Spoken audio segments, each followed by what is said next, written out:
Hola, soy Paola Borda. Bienvenidos a un nuevo episodio del podcast de Ley y Libertad.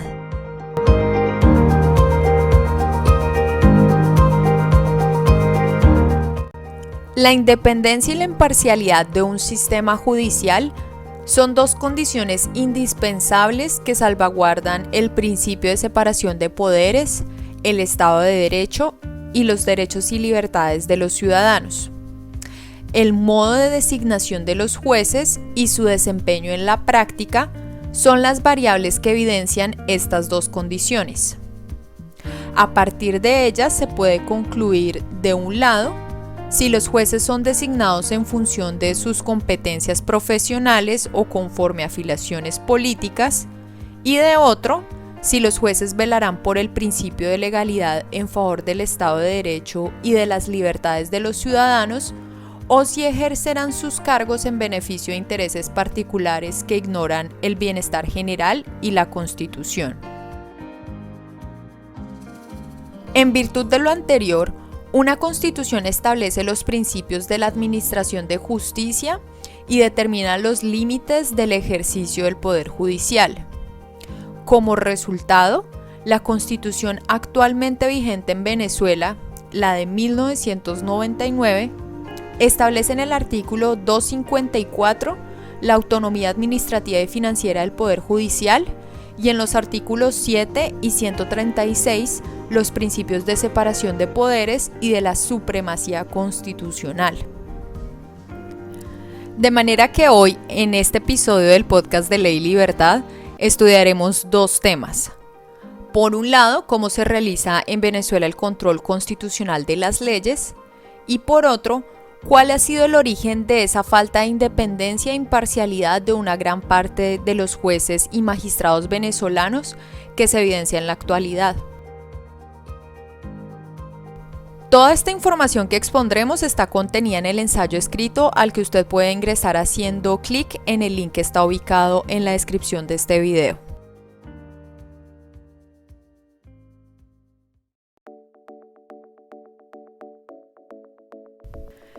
El derecho venezolano contempla un sistema de justicia constitucional desde el siglo XIX, particularmente caracterizado por la coexistencia de dos tipos de control constitucional de las leyes, el concentrado y el difuso.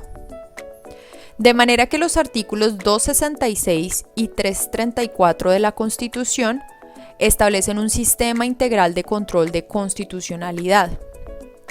En particular, la Constitución autoriza al juez ordinario a no aplicar una norma contraria a ella, sin otra condición que la de verificar una colisión de normas de diferente jerarquía. Sin embargo, en este caso los efectos de no aplicar esa norma que contraviene la Constitución son únicamente interpartes, es decir, solamente aplicables al caso en concreto. Por otra parte, la Constitución otorga a la Sala Constitucional del Tribunal Supremo de Justicia el poder de abrogar toda ley o todo acto que tenga rango de ley emitido por cualquiera de los otros 4 poderes públicos que contradigan la Constitución.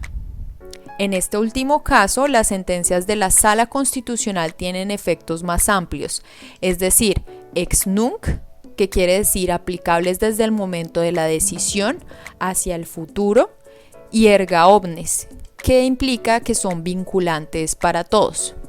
Y aquí es importante mencionar que esos otros 4 poderes públicos que existen al lado del Poder Judicial son el legislativo, el ejecutivo, el ciudadano y el electoral.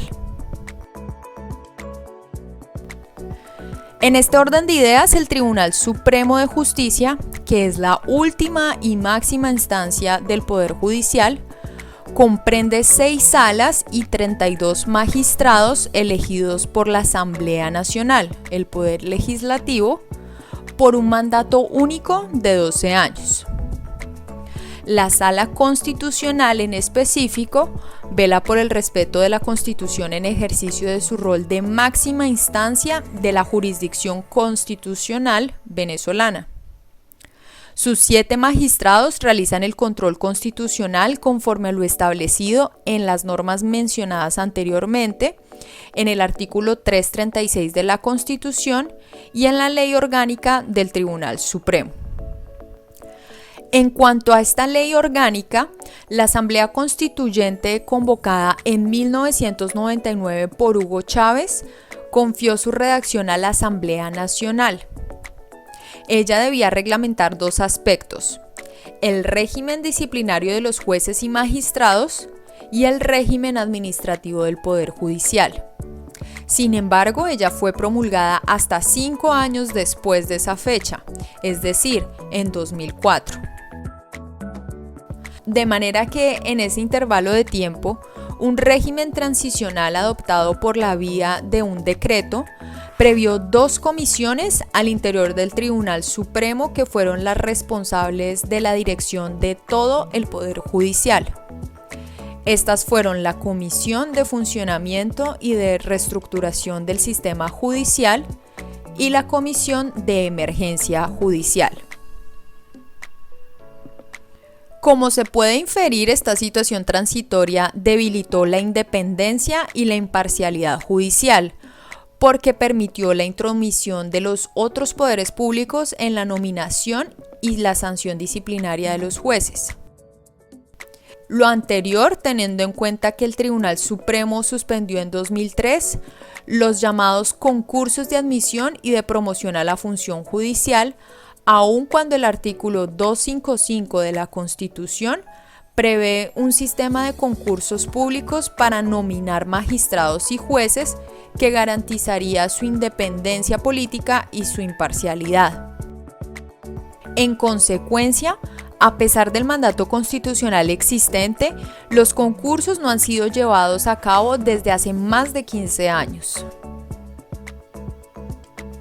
En 2009, 10 años después de promulgada la Constitución de Venezuela, la Asamblea Nacional decretó el Código de Ética del Juez Venezolano y la Jueza Venezolana, con el objetivo de, abro comillas, establecer los principios éticos que guían la conducta de los jueces y juezas de la República Bolivariana de Venezuela en ejercicio de la jurisdicción de manera permanente, temporal, ocasional, accidental o provisoria. Cierro comillas. Sin embargo, en 2013 la Sala Constitucional se pronunció, por una parte, suspendiendo los efectos de este código respecto a los jueces llamados provisorios. Por otra, atribuyendo a la Comisión de Emergencia Judicial del Tribunal Supremo toda la competencia para sancionar y revocar a estos mismos jueces. Como resultado, en la actualidad el 73% de los jueces son nominados de una manera provisoria y por lo tanto son susceptibles a las presiones políticas y a sanciones y revocaciones sin la apertura de un proceso disciplinario. De hecho, el 27% de jueces titulares son aún así susceptibles de ser suspendidos en ausencia de acusaciones o de procedimientos judiciales en su contra, lo que evidentemente atenta contra el principio universal del debido proceso. Además, se constata que la Comisión de Emergencia Judicial del Tribunal Supremo nombra a sus magistrados y los jueces del Poder Judicial sobre la base de preferencias y afiliaciones políticas, más que por el desarrollo de actividades y el cumplimiento de condiciones de elegibilidad que estén vinculadas a méritos académicos o a su experiencia profesional. En suma, este carácter provisorio indeterminado, la ausencia de garantías de estabilidad y las nominaciones discrecionales son las causas de un poder judicial parcial y politizado que hoy adopta sus decisiones conforme a intereses particulares para complacer a la autoridad responsable de su nominación y de su permanencia.